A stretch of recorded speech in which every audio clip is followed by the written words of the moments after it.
bad guys always change our hearts when they turn into epic beings, so let's enjoy the top 35 Marvel villain transformations in the movies. We were thinking more.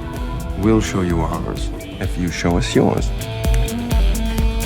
Mortivica? My turn.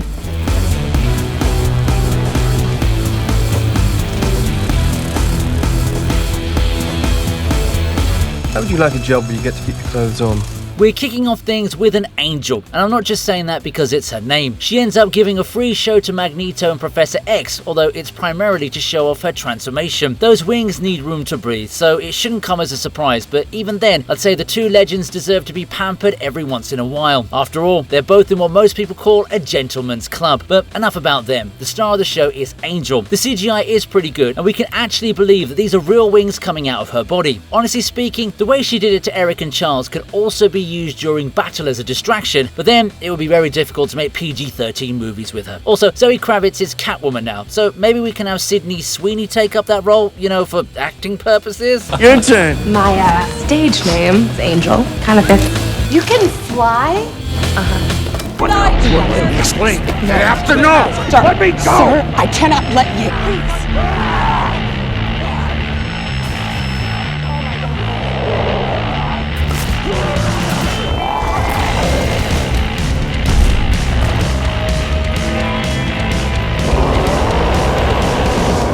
Okay, now we all know that Red Hulk is not an intentional villain, but his transformation was still pretty cool to watch. It's the big moment in the latest Captain America flick, and it delivers for the most part. Seeing Ross panic as he transforms and then witnessing those same emotions on overdrive after he becomes the Red Hulk was easily the best part of the movie. I mean, come on, this is a Captain America movie that doesn't have Steve Rogers in it. Of course the fans are going to be skeptical going in, am I right? The fight was a fun watch, but the actual transition is what takes the cake. Harrison Ford is a very old man now, but he's still able to act better than most of the young talent out here. From being a scared old man to a scary red giant, this one scene outdid most of Mark Ruffalo's appearances as the Hulk as well.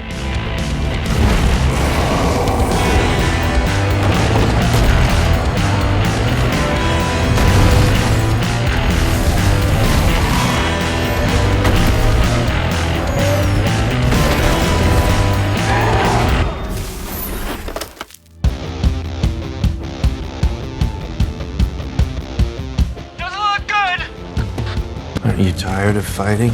Let me help you. Is this? Oh no.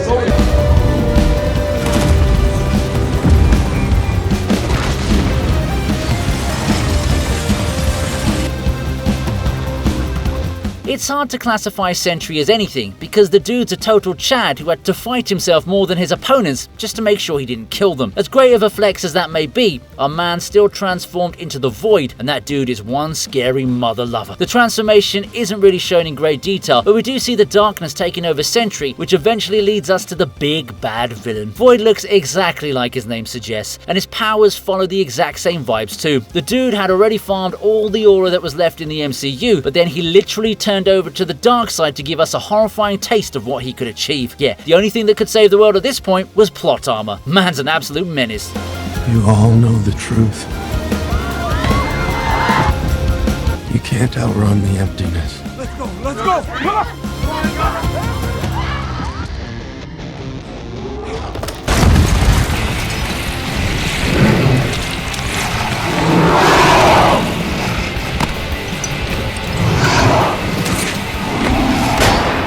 Dracula finally shows up in his true form here, and he's just as scary as a mid-2000s teenager would want him to be. The OG Blade movie can never be surpassed, but this final boss battle does deserve its merits. The transformation actually happens around midway through the fight, as our boy Blade doesn't look like he's doing too well against his foe. Dracula relies on the power of CGI to turn into whatever the heck he was supposed to be, and it was quite terrifying for people like me. The monster design is quite impressive, and the motion capture on the character was quite nicely executed as well. That is, of course, if there was actually any motion capture done for him. All in all, the fight was solid, and the transformation was a great highlight to show the audience a kind of power boost. Of course, all of this was done just to make Blade look cooler when he won the battle.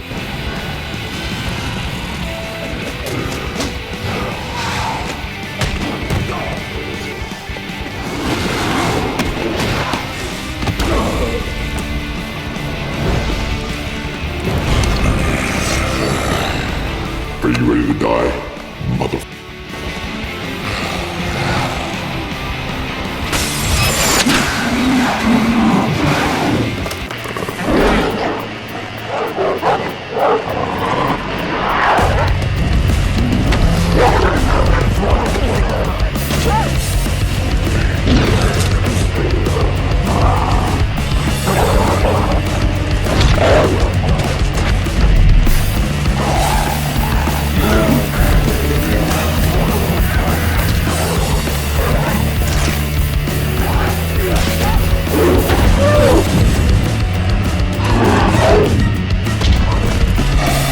I know what people say about dogs being man's best friend, but I think the Hulk would strongly disagree with that claim. I don't think we can even blame him for that, considering how badly he got mauled while taking down 3 of them. Granted, all 3 dogs are also mutated to become Hulk level, but enough about me talking about all these nitty-gritties. Transformations of each of these dogs were so smooth that we almost didn't even realize that they'd turn into monsters. They start off as little doggos, but then turn into absolute beasts in a matter of seconds. The dark setting and Hulk's massive presence also help mask certain imperfections in the transformation. So yeah, it was a smart piece of work by the visual effects team. The final products were also not that bad for that era of filmmaking.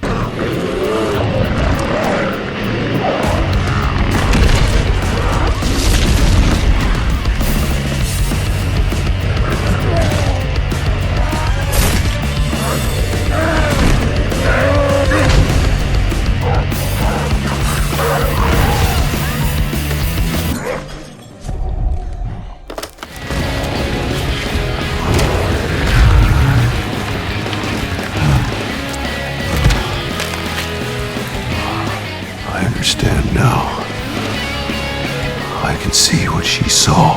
Harisham used us. I will kill you all for what you have done to my kind. You are murderers. One particular villain who didn't just stop at one transformation was Crow. That guy kept on upgrading himself till he was sure he could take out the Eternals by himself. While that plan may not have gone the way he wanted it to, it was still neat to see him turn into a humanoid threat. The scene where he took down his own deviants was particularly impressive. It showed a lot about how far the character was willing to go in order to have his way.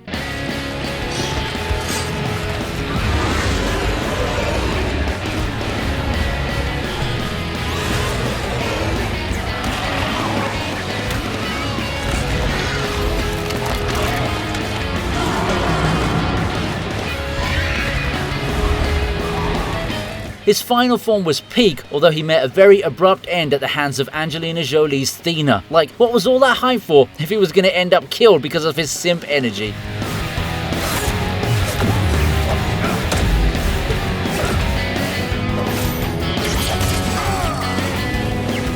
Gilgamesh, look at me. Give me your hand. That's a shame. We're just tools of a god, Athena.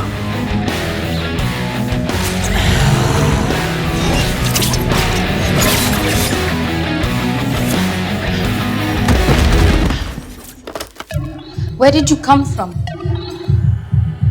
A time before man lost his way. This world needs to be orbit.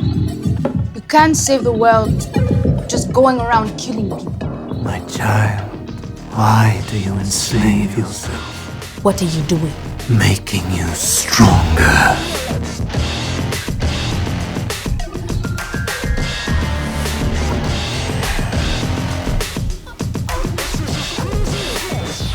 Okay, we've got a sequence that only fulfills the transformation requirement by virtue of a slight hairdo, but the impact of the scene hits pretty hard. So, as this is a new version of Storm, it's hard for me to side with her over my Queen Halle Berry, but the TV region is a fair place, so I'll commend the sequence where Apocalypse upgrades her powers. Well, in all honesty, he just turns her hair white, but the powers we witness later on pretty much proves that the villain did what was needed to be done. Also, the horror on Storm's face as Apocalypse boosted her was a nice touch they added to the scene.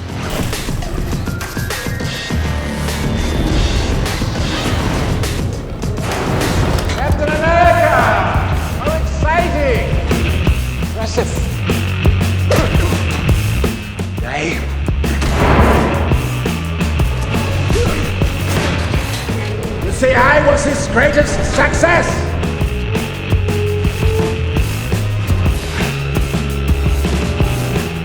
You know, there are all kinds of face cards that serve in the first Captain America movie. Steve Rogers is obviously every woman's dream man, and Peggy's the boomer version of the ultimate baddie. The one face we weren't expecting to see though was that of Red Skull. Jesus Christ, man, what was with that horrendous reveal? We knew what was coming, but even then, the way Schmidt takes off his own face to reveal his true identity was a little bit much for us to digest. It's more than just a transformation of his appearance, it also affects our own perception of the villain. I'm surprised Steve could even keep a straight face after witnessing this.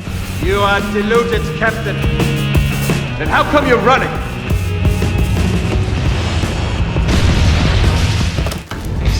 Come on. A little more, baby.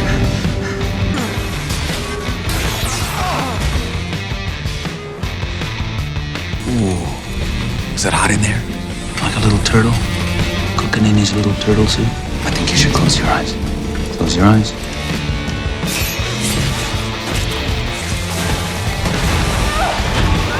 I got you. Relax. I got you.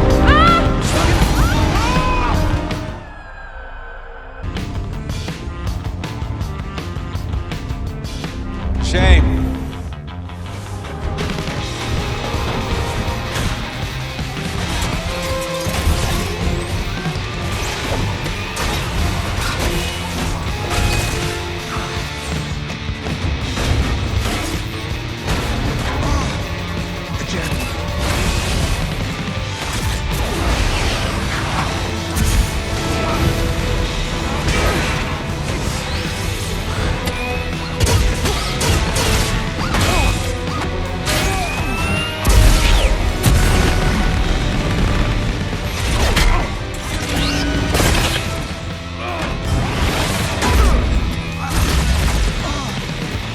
Here we are, on the roof. Killian was a decent villain, but the whole gag involving the Mandarin could have easily been avoided. Anyway, the whole extremist vibe he had going on in the final battle was great stuff. Iron Man had found an extremely difficult opponent to beat. Sure, the two suits that Killian took down weren't the strongest, but seeing him go from human to flame boy was exciting. The glowing effects were nice, but what really got me was how he looked after getting blasted by the failed Mark 42. This was straight out of a horror movie, and it would have been great to see more of Killian in this form. Mark 42 inbound. I'll be damned. You really didn't deserve her, Tony. It's a pity. I was so close to having her perfect. Okay, wait. Slow down. You're right. I don't deserve her. She was already perfect. Jarvis, do me a favor and blow Mark 42.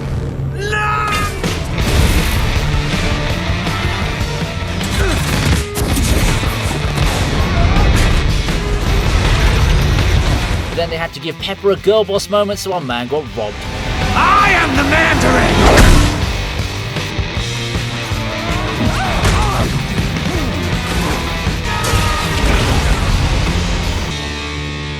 Oh my god. That was really violent.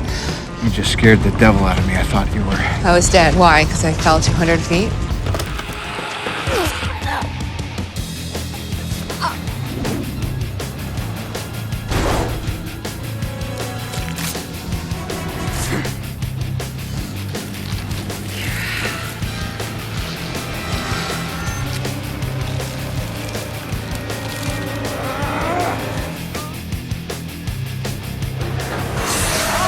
Yikes, this one isn't pleasant to watch, even though the actress is quite pretty. Viper, as her name suggests, is a character who's prone to shedding, but she takes it up a notch by scaring us even more than Killian did. What really took me by surprise was the wig. She had really nice hair, but after all that shedding, we learned that she's actually bald. I mean, it does make sense given her powers, but the transformation still hit pretty hard. Svetlana Kodchenkova did a decent job here, but the main credit must go to the cinematographers who were able to shoot this transition from the best angles.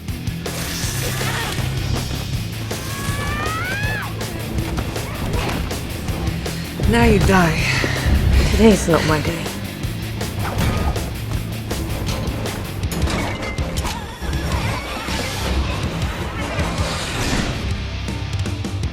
You are to be the new fist of Hydra. Put him on ice. We're kicking things off with a rather emotional one, as even though Bucky was the main villain in The Winter Soldier, we do realise that there's a lot more to him than being Steve Rogers' fave. Turning him from a normal soldier to a super soldier wasn't the same glorified process that Captain America got to enjoy. That too, with Peggy totally getting floored right after. Yeah, people seem to forget the amount of physical torture the folks at Hydra put this man through. Not only was he forced to do evil stuff against his own will, like assassinating Iron Man's parents, but whenever he returned from such missions, he'd get subjected to some of the most inhumane torment ever. Bucky was treated like he was less than human, and this went on for 70 years. Sebastian Stan's acting was extremely on point, especially when we see him telling Hydra he knew Steve Rogers. It just makes the whole thing so much more confusing for him. What we see from him in the form of flashbacks is just a brief outline of detailed experiences that are anyway too hard to fathom. So yeah, this entry mainly makes it to the list because of what it implied rather than what it actually showed.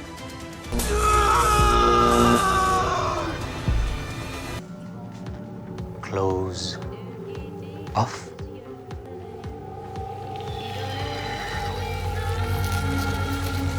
Let me tell you a little something about honey traps. They are real. Yeah, they may not always come in the form of scenes like this one, but men of culture out there need to stay strong and hold on to their Sigma male energy to stay safe out there. Anyway, as far as the glamorous Mystique is concerned, she might as well create $1 billion empire out of this profession because that woman can literally turn into anyone. I kind of feel bad for the Vietnamese general here because bro really believed he was going to land Jennifer Lawrence after buying a bottle of whiskey. Like, come on man, a girl like that's going to need a lot more than booze to warm up to you. Of course, the scene mainly focuses on how Mystique utilizes her powers to get herself in a room alone with the General, only to make him realize he's been duped shortly after.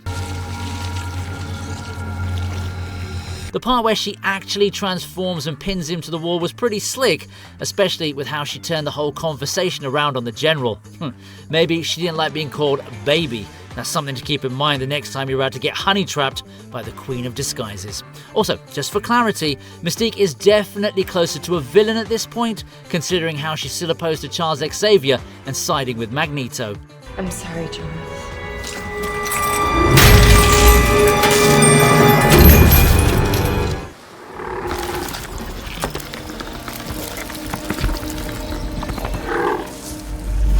Yes, I know this is a movie that a lot of folks might not want to be mentioned, but the good news is that Captain Marvel isn't even in this scene, eh? Since we're all dealing with villainous transformations in this list, I want to draw your attention to the beach scene where the Skrulls come to Earth. The leader, Talos, notices a baddie rushing to the waters, so he decides to copy her entire look in a matter of seconds. The transformation is quite impressive, considering he only needed one look at the woman to be able to completely replicate her. It pretty much puts Talos in the same league as Mystique, although he's not nearly as popular as she is. Also, it's not like Talos is the only Skrull who can warp this quickly. All the other Skrulls are able to get the job done with such ease, but it makes you wonder whether something like this has already happened in the real world too. Damn, is that what all those Matrix memes are warning us about? Okay, I think I'm going to lay off all the conspiracy theories and go ahead with this video as it was planned. Hey, this one's taken. This is the last time I'm asking you. Where is my symbiote? I have no idea. Where is he? Oh, God! Where's Venom? If you were to look at Venom, I'm pretty sure there's over a 90% chance that you would get super spooked out, right? Well, in the case of Riot and Carlton Drake, they were good enough to scare the living daylights out of the black symbiote. Well, to be fair, it's only Eddie Brock we see here who looks like he's pooped his pants, plus Tom Hardy's not exactly with his alter ego at this point. However, I'm sure Venom would have felt the same way if he'd been inside Eddie at the same time. The Riot reveal was actually a great and unexpected appearance, because even though we did feel that Drake would be a menace, not a lot of us expected to see a slimy monster hiding inside him. We must retrieve him. Man, people with that name are never beating the allegations, are they?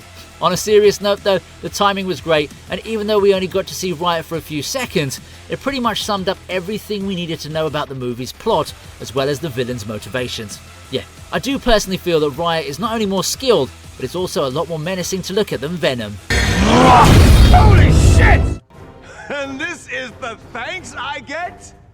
You really need to grow up. Daddy issues persist almost everywhere, and while most men would love to see them in young women, let's not forget how tons of sons out there also suffer from the same thing, just like Peter Quill, aka Star-Lord. Bro's dad literally took the life of the only woman he had feelings for over the fear that he would actually fall in love with her.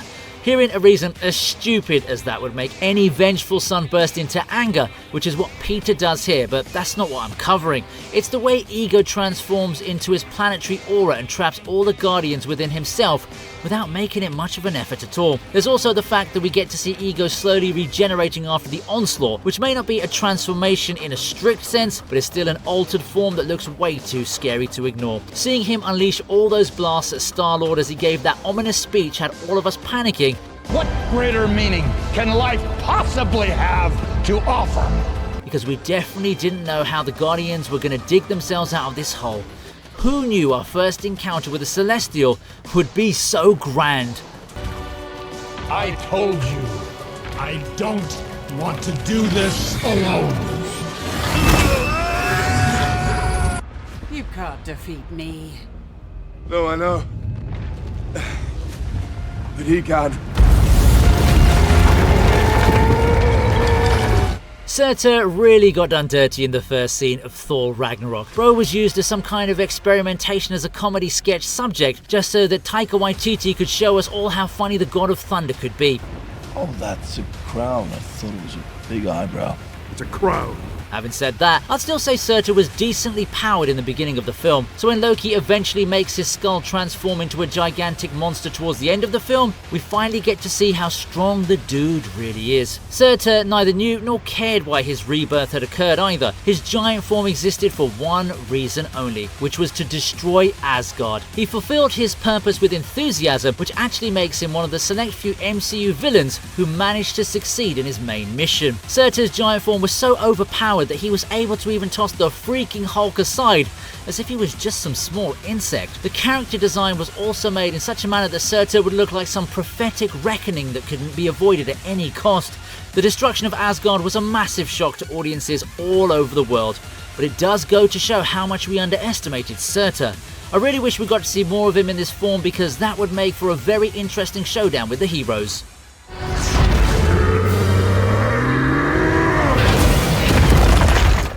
Wait, is that you?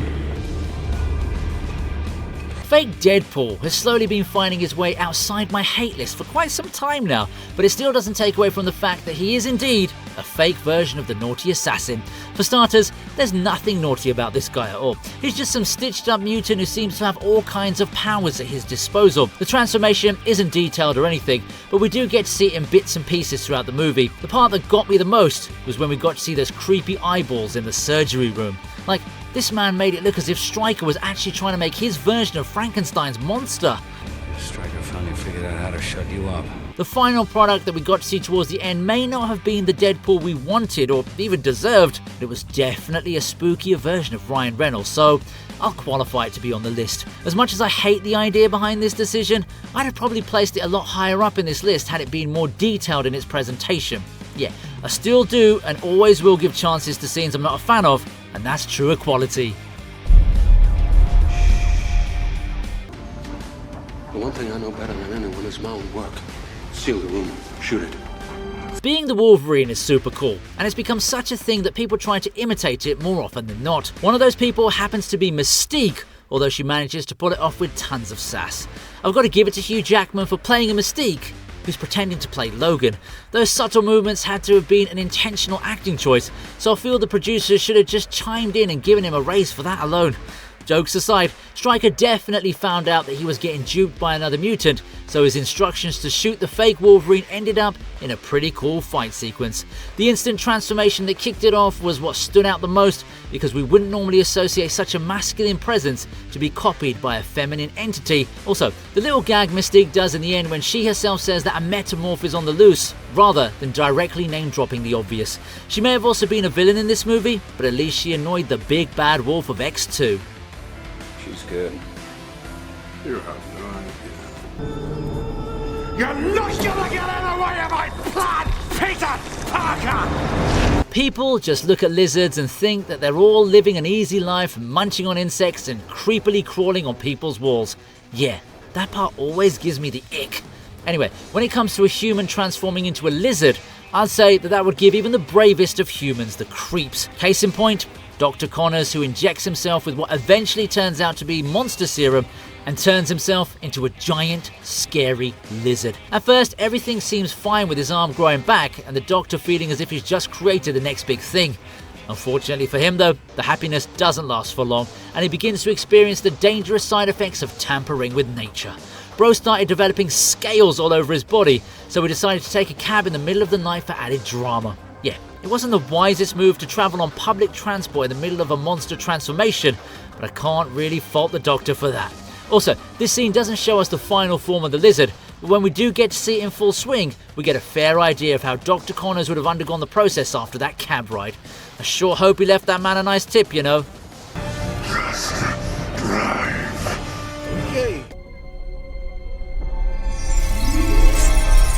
Don Draper may have neglected January Jones on Mad Men, but Sebastian Shaw definitely saw the promise in her, which is why Emma Frost makes it to number 16.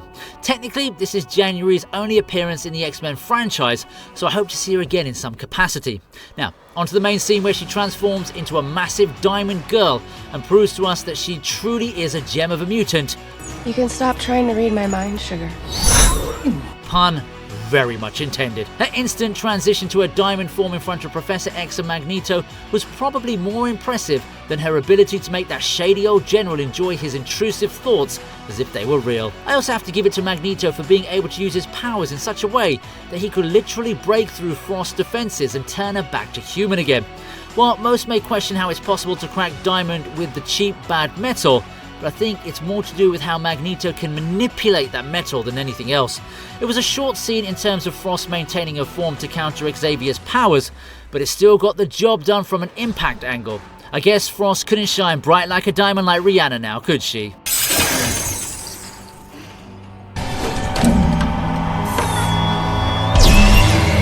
The Absorbing Man is not a name you'll hear regularly, and for good reason. That dude is definitely never going to be a contender for Father of the Year. I know Absorbing Man and Brian Banner aren't supposed to be the same person as per the comics, but I suppose the creators wanted to make a metaphor out of the toxic father trying to absorb everything from his competent son.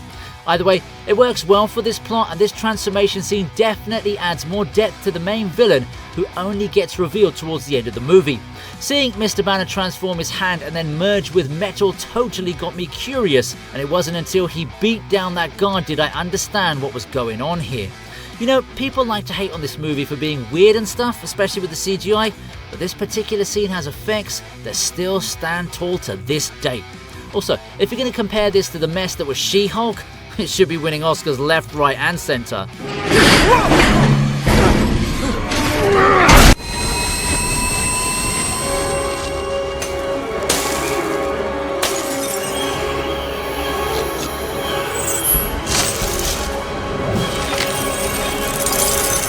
Flint Marko isn't inherently a bad guy, he's just a dad who wants to do good for his daughter. While his intentions may be noble, it still doesn't justify stealing in any regard.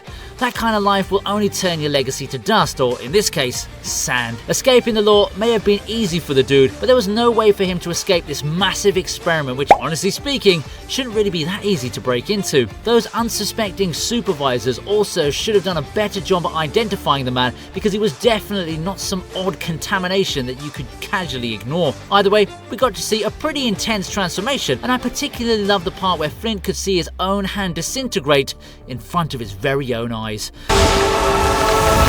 If you're not familiar with the comics or the cartoons, I'm sure you would have thought that was the end of him, but not yours truly. I knew what was going on and totally smiled when I saw Sandman finally showing his true form to us. See, this movie did have some nice moments, apart from Bully Maguire. I want to give you something.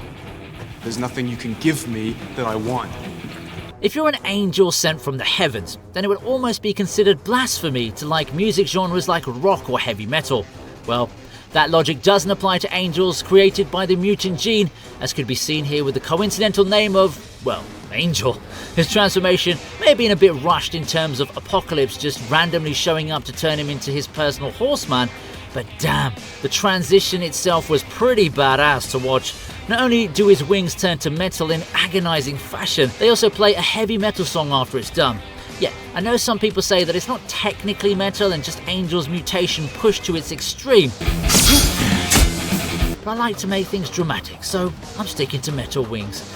I don't know how much that would have hurt Angel or even the religious folks, but the dude was drinking like Charlie Harper from 2.5 Men without the music royalties and the mansion, so his ticket to heaven was definitely not a sure thing.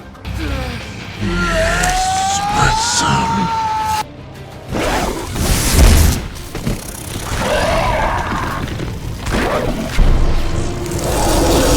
A lot of people like to talk about Thanos as the big baddie, or maybe one of his followers, but I think everyone just blatantly ignored Curse, who definitely had the potential to become an alpha level villain. This dude could easily smack Thor down, and let's not forget the fact that he was able to smack Mjolnir as well, which normal folks can't really do. If he hadn't been destroyed in Thor: The Dark World, the execs at Marvel could have done so much more with him. Anyway, what I want to focus on is the transformation, which happens in the dungeons of Asgard. Honestly, these dungeons look more like 5-star hotel rooms to me, so I personally wouldn't mind getting arrested if I was there. Okay, look, on to Curse now.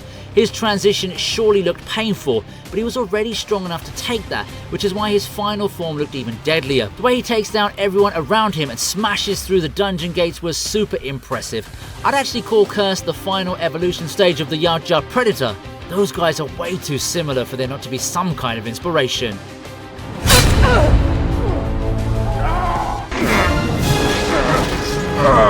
It's easy for us to forget that Blade is actually a Marvel character, but I suppose that won't be an issue if you've watched Deadpool and Wolverine. Of course, back in 1998, the only way the general public knew of Marvel was through the OG Blade film, which had a pretty cool transformation. Deacon Ford absorbing the powers of Namagra was an epic moment directed to look like we were actually in the middle of some cult sacrifice. Stephen Dorff plays his role to the T, especially when he asks everyone if they're thirsty. Is everybody thirsty? I hope you're all very thirsty.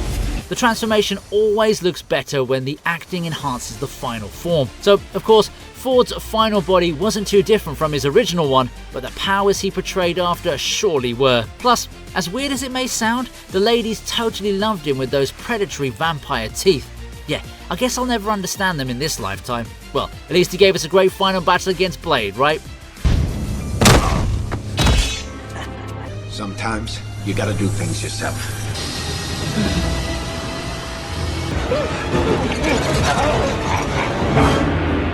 William Dafoe is an odd actor because he's so talented. He can be seen via the many roles he's played throughout his career, but he's also a bit weird as a person. Like, I dare you to find an image of the man sitting normally. Of course, that's got nothing to do with his flawless performance as the Green Goblin in the OG Spider-Man film, which makes its way to my top 10. It's the scene where Norman Osborn gets his scientific powers and officially turns into the Green Goblin thanks to his menacing alter ego taking over. It's a scary scene at first because we're scared for Norman's life, only to later be scared for lives from Norman. That poor assistant really did all he could to help Norman, only to be killed a few moments later. The acting is splendid, as we can see William shifting from the friend to the foe with ease. I swear, people don't appreciate this man enough. He's a living legend amongst us. But the one thing they love more than a hero is to see a hero fail, fall, die trying.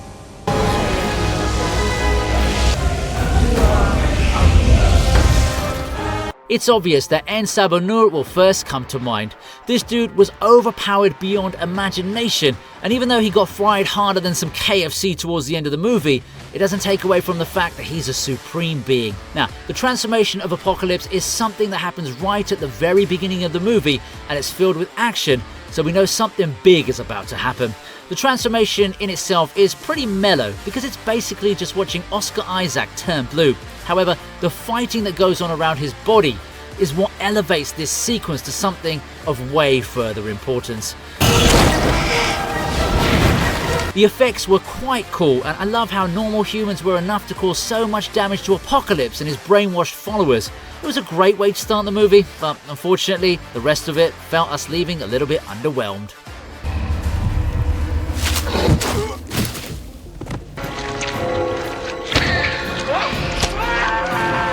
When Bully Maguire tells you to find religion, that's exactly what you should be doing, because chances are you'll succeed. That's also what happens to Eddie Brock here as he goes to church to ask for something that's definitely not along the same guidelines that God operates. Luckily for him, Peter Parker was trying his best to get rid of his symbiote Spider-Man suit at the same time, which meant that we were effectively seeing a passing of the torch in a way.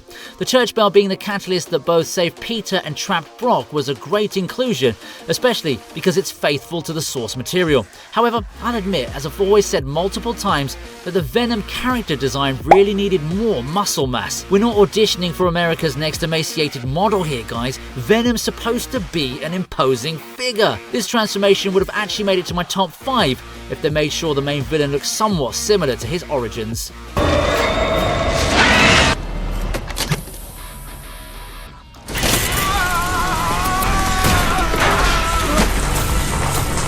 The Spider-Man entries are really getting a lot of entries on this video, aren't they? Well, if your villains have such great transformations, it's hard for me to ignore them. And in this case, we're looking at how Max Dillon gets turned into Electro thanks to some spooky eels.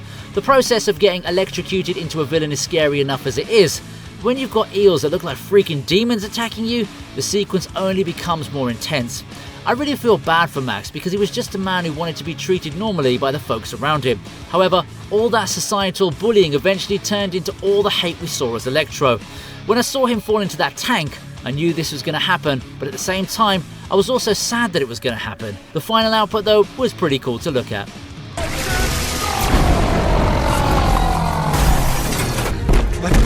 Clearly it worked. Let's assume you don't understand a word I'm saying, but...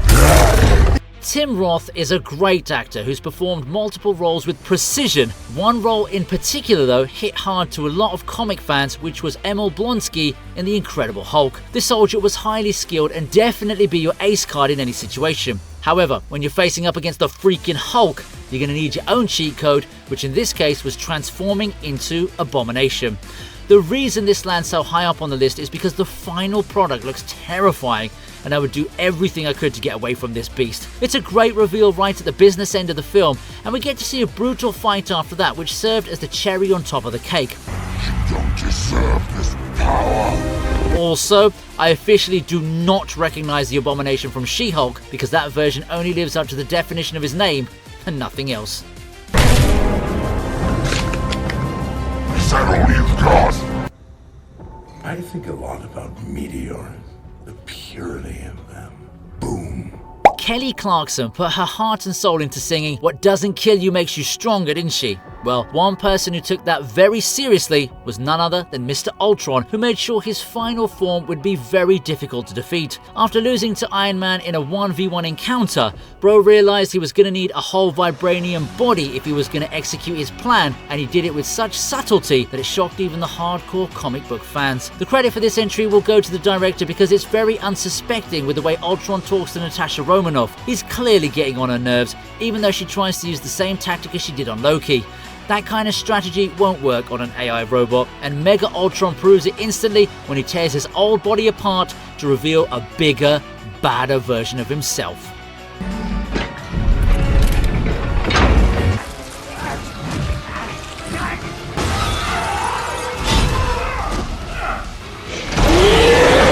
Venom may be a good guy in his latest Sony trilogy, but the villains around him are also pretty scary. After showing you how well Riot's appearance was crafted, I can't help but include Carnage at number 4 on this list. It's a long, detailed scene which happens right after we realise Cletus Cassidy has got himself a taste of symbiote goodness. Only thing is, he uses that power for evil, and the transformation he undergoes during his execution is so terrifying to watch, you can include it in a horror movie.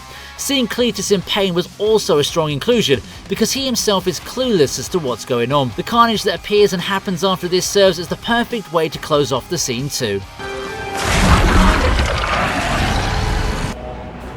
Where the hell are we?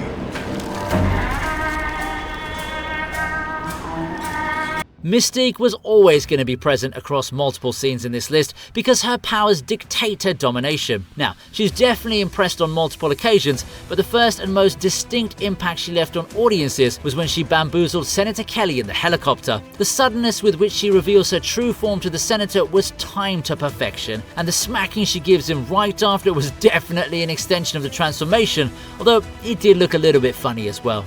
What the scene does so well is that it builds on Mystique's main weapon, which is the element of surprise. The look on Senator Kelly's face was exactly what you'd expect from anyone witnessing such a transformation in real time.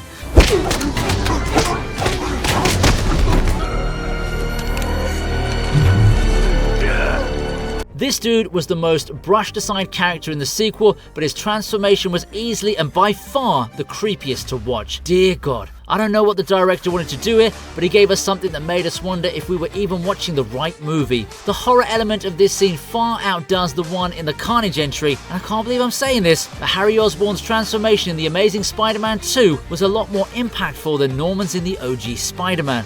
Jesus Christ, what's even going on with his muscles and bones here? Yeah, that dude who ran away when he had the chance was easily the smartest decision I'd seen in the entire movie.